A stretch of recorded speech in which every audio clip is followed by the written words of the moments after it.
Damn it. ఏంటిటా కుండబద్దలు కొడతా అత్త. నమస్కారం, కుండబద్దల ప్రేక్షకులకి స్వాగతం. నేను గౌతమ్ కాటా. వైసీపీ నాయకుడు మాజీ ఎంపీ నందిగం సురేష్ని ఈ రోజున తుళ్ళూరు పోలీసులు అరెస్టు చేశారు. ఉద్దండ రాయనపాలెనికి చెందిన రాజు అనే ఒక వ్యక్తిపై నందిగం సురేష్, ఆయన సోదరుడు, ఇంకా 10 మంది అనుచరులతోటి వెళ్ళి ఒక రచ్చబండ దగ్గర ఈ రాజు కూర్చొని ఉంటే ఆయన మీద అత్యంత పాశవికంగా దాడి చేసినందుకు గాను ఆయన బాగా గాయపడ్డాడు. ఎయిమ్స్ హాస్పిటల్లో చికిత్స పొందుతూ ఉన్నాడు. ఈ రాజు భార్య తుళ్ళూరు పోలీస్ స్టేషన్లో నందిగం సురేష్ నుంచి మా కుటుంబానికి ప్రాణహాని ఉంది అనే ఒక కేసు పెడితే దానికి గాను ఈ నందిగం సురేష్ని అరెస్ట్ చేయటం జరిగింది. అక్కడ చుట్టుపక్కల ఉన్న వాళ్ళు చెప్పిన దాని ప్రకారంగా ఈ సురేష్ కానీ, అతని సోదరుడు కానీ, అనుచరులు కానీ దాడి చేసినట్టుగానే ఆల్మోస్ట్ ఆల్ తెలియవస్తుంది. అసలు ఈ దాడికి గల కారణం ఏమిటి? ఒక ఎంపీ స్థాయి వ్యక్తి ఒక ఊర్లో ఉన్న ఒక చిన్న కార్యకర్త లాంటి ఆ రాజు అనే వ్యక్తి టీడీపీ కార్యకర్త అని చెప్పుకుంటూ ఉన్నారు. ఇంకా కొన్ని వేరే కారణాలు కూడా కొన్ని ఉన్నాయనేది కూడా తెలియవస్తుంటే, అలాంటి ఒక వ్యక్తి మీద ఈ ఎంపీ స్థాయిలో ఉన్న వ్యక్తి దాడి చేయాల్సిన అవసరం ఎందుకు వచ్చింది అనేది పూర్తిగా ఈ వీడియోలో నేను మీకు వివరిస్తాను. వీడియో నచ్చితే గనుక ఖచ్చితంగా లైక్ చేయండి, మరొక 10 మందికి షేర్ చేయండి. నందిగం సురేష్ ఇలాంటి దాడులు చేయటం కానీ, అమరావతి ప్రాంతంలో అనిశ్చితి నెలకొల్పటానికి, అశాంతి నెలకొల్పటానికి అనేక రకాలైన ప్రయత్నాలు చేస్తూ ఉంటాడు. ఇది గతం నుంచి జరుగుతుందే. 2014లో విభజన జరిగి అమరావతిని అక్కడ రాజధాని కట్టాలని నిర్ణయించబడిన దగ్గర నుంచి నందిగం సురేష్ చేతి నిండా పని.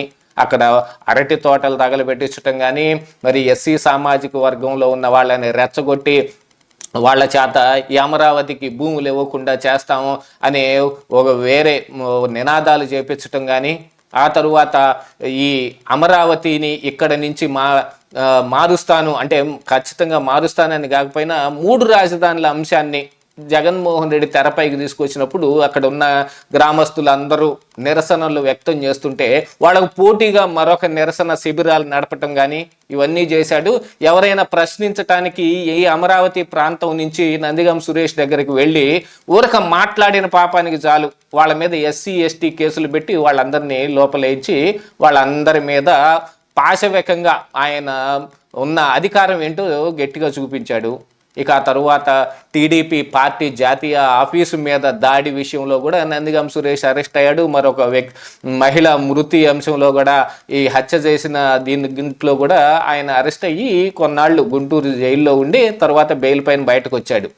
కానీ మొన్నట ఈ మోడీ ఏ రోజైతే అమరావతిలో మళ్ళీ తిరిగి అమరావతి పునఃప్రారంభ సభకు వచ్చాడో ఆ రోజు 2 రకాలైన అగ్ని ప్రమాదాలు జరిగాయి. ఒకటి ఎయిర్పోర్ట్ దగ్గరలోను, మరొకటి ఈ సభకు ఉన్న ఈ ఉద్దండరాయనపాలెనికి దగ్గరగా ఉన్న సీడ్ యాక్సిస్ రోడ్డుకి దగ్గరలో ఎల్ఎన్టీ కంపెనీకి చెందిన కొన్ని పైపులు తగలబెట్టే అంశంలో కూడా కొన్ని జరిగాయి.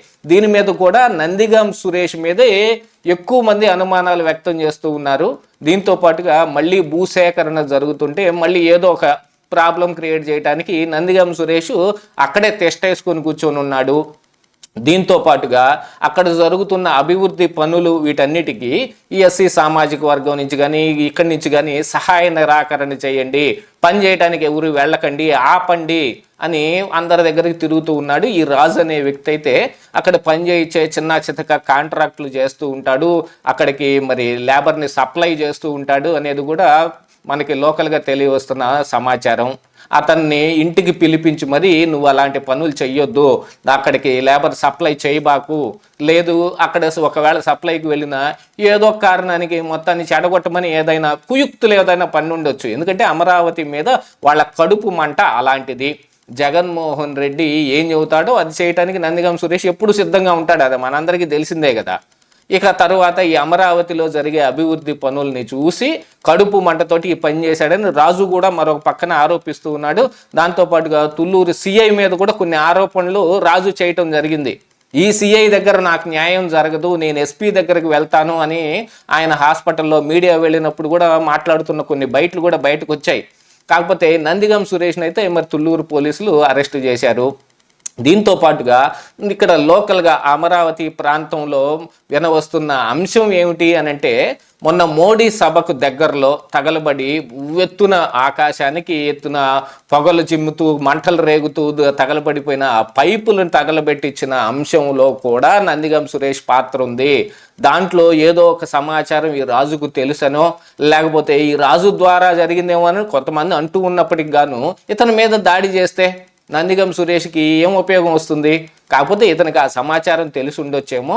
దాంతోపాటుగా ఇక అంతకు ముందు ఈ అమరావతిలో జరిగిన అభివృద్ధి పనులు ఏవైతే 2014-19 మధ్య జరిగాయో, వీళ్ళు అధికారంలోకి వచ్చినప్పుడు అక్కడ రోడ్లు తవ్వేసుకొని గ్రావెల్ని వేరే చోటకి అమ్ముకోవటం కానీ ఇలాంటి వ్యవహారాలు కూడా ఏదో ఈ రాజుకి తెలుసు, వాటిని బయట పెడతాడు అనే దాని మీద కొన్ని అనుమానాలు ఉన్నాయి. దాంతోపాటుగా ఇప్పుడు జరగబోతున్న పనులన్నిటినీ ఆపటానికి, అందులో అడ్డంకులు సృష్టించడానికి ఇలాంటి వాళ్ళందరినీ మళ్ళీ తిరిగి నందిగం సురేష్ అక్కడ గ్యాదర్ చేస్తున్నాడనేది కూడా సమాచారం ఉంది. దీంతో పాటుగా ఈ రాజు అనే వ్యక్తి సురేష్ని కలవటానికి వెళ్ళటం లేదు, అదొక కోపం ఒకటి ఉంది. 15 రోజుల నుంచి ఆయన రోజు ఇంటికి రమ్మని ఇంటికి సమాచారం పంపిస్తూ ఉన్నాడంట, వచ్చి నందిగం సురేష్ తోటి మాట్లాడి వెళ్ళమని. మాట్లాడటం అంటే ఏముంది? అమరావతి పైన మళ్ళీ ఏదో కుట్ర చేయటమే, అంతకు మించి వేరే పని నందిగం సురేష్కి అయితే ఉండదు అక్కడ జరుగుతున్న దాంట్లో. ఇప్పుడు ఆయన ఎంపీ కూడా కాదు ఏదో ఒకటి చేయటానికి. దాంతోపాటుగా బెయిల్ పైన బయట ఉన్న వ్యక్తి.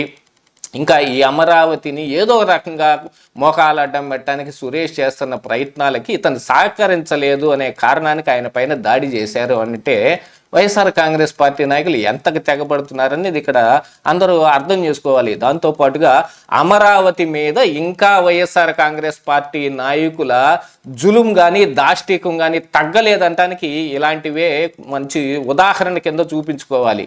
వీటన్నిటిని కూడా కూటమి ప్రభుత్వం గట్టిగా తీసుకుని దీని వెనకున్న అసలు కారణం ఏమిటని తేల్చి దాని మీద కూడా ఈ నందిగం సురేష్ మీద కేసులు పెట్టాల్సిన అవసరం ఉంది. ఎవరైనా అమరావతి అభివృద్ధి పనులకు ఆటంకం కలిగించేటట్టుగా కన్నెత్తి చూస్తున్నారు అని అంటే వెంటనే దాన్ని ఆపాల్సిన అవసరం కూడా ఇప్పుడు ఈ కూటమి ప్రభుత్వం మీద ఉంది. ఎట్టకేలకు నందిగం సురేష్ అయితే అరెస్ట్ అయ్యాడు. మరి ఇక కోర్టులో రిమాండ్లో రిపోర్ట్లో ఏం వస్తుందనేది చూస్తే అసలు కుట్ర ఏమిటనేది ఇట్టే బయటపడిపోతుంది. ఇదే ఈరోజు కుండబద్దలు.